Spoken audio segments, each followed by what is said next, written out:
አዲስ አበባን እንደ ስሟ ጽዱና ውብ በማድረግ የከተማዋን የቱሪስት ደረጃ ለማሳደግ እየሰራ መሆኑን ጽዳት አስተዳደር ኤጀንሲ አስታወቀ።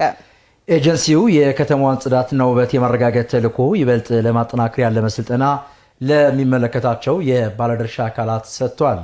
ታምሩ ደምሴ ተጨማሪ አለው። በፈጣን የለውጥ ግስጋሴ ውስጥ የምትገኘው አዲስ አበባ በቅርብ ዓመታት ውስጥ እያከናወነች ባለችው የልማት ስራዎቿ የዓለምን ትኩረት መሳብ ችላለች።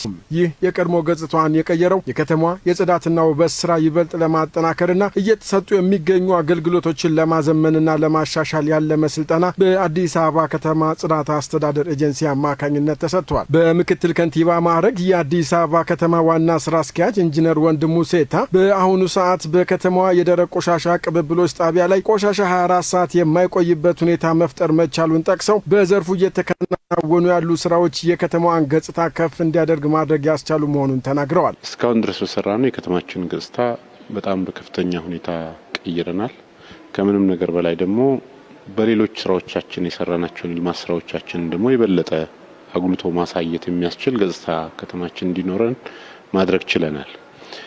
ከዚህ በኋላ የሚቀረን ስራ ይህንን ስራ ሰስቴይነብል ሆኖ እንዲዘልቅ ማድረግ የሚያስችል ስራ መስራት ያስፈልጋል። የመልሶ መጠቀም ባህልን በማስፋት ቆሻሻን ወደ ሀብትነት የሚያሳድጉ ተግባራትን ትኩረት በመስጠት ሊሰራ ይገባል ሲሉ ያነሱት ዋና ስራ አስኪያጁ የዕለት ተዕለት ስራ የሆነውን የጽዳት ስራ ባህሉ ያደረገ ህብረተሰብ በመፍጠር የቱሪስት ፍሰቷ ያደገ ከተማን መፍጠር ይገባልም ብለዋል። ጽዳትን ባህል ማድረግ ያስፈልጋል። ቆሻን መንገድ ላይ የማይጥል የሚጸየፍ የሚጥለውን ትክክል አይደለም ብሎ የሚያስተምር የሚገራ ህብረተሰብ መፍጠር ያስፈልጋል። ያንን ከመፍጠር አንጻር በግንዛቤ ማስጨበጥ ስራዎቻችን እየሰራን ያለነው ወይም ቆሻሻው ከሰበሰበ በኋላ ያንን በአግባቡ ማኔጅ ማድረግ የሚያስችል መሰረተ ልማት እየገነባን ያለነው። ይሄን በሙሉ እየተሰናሰለ ሲሄድ ከተማችን ለቱሪስቶችም ለኮንፈረንስም ለቢዝነስ የሚመጡ ሰዎች የተመቸ ቆይታ እንዲኖራቸው የሚያዩት ቦታ ላይ ተደስተው እንዲሄዱ ሌሎችም ሰዎች ደግሞ ወደ ከተማችን ወደ ሀገራችን እንዲመጡ ኢንቫይት የሚያደርጉበትን ምቹ ሁኔታ የሚፈጥር ስለሆነ ቁልፍ ስራችን አድርገን በየቀኑ የምንሰራው ስራ ነው። አዲስ አበባ ከተማ ጽዳት አስተዳደር ኤጀንሲ ዋና ዳይሬክተር አቶ ገዛኸኝ ደሲሳ ኤጀንሲው የተጣለበትን ኃላፊነት በአግባቡ ተረድቶ በመደመር እሳቤ የሚጠበቅበትን ተግባር በእውቀት ላይ ተመስርቶ ለማከናወን የሚያስችሉ ተግባራትን እያከናወኑ እንደሚገኙም ተናግረዋል። በመደመር እሳቤ በመሰባሰብ በመደራጀት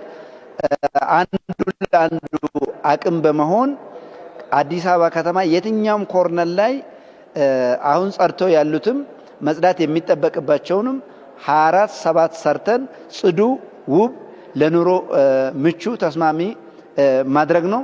ከተማዋን ጽዱ ውብና ማራኪ በማድረግ ከቱሪዝም ዘርፍ እንደ ሀገር ልናገኝ የሚገባውን እድል ልንጠቀም ይገባል። በዚህም የተሰጠው ስልጠና ተደማሪ አቅም ይሆነናል ሲሉ የተናገሩት ደግሞ ሰልጣኞች ናቸው።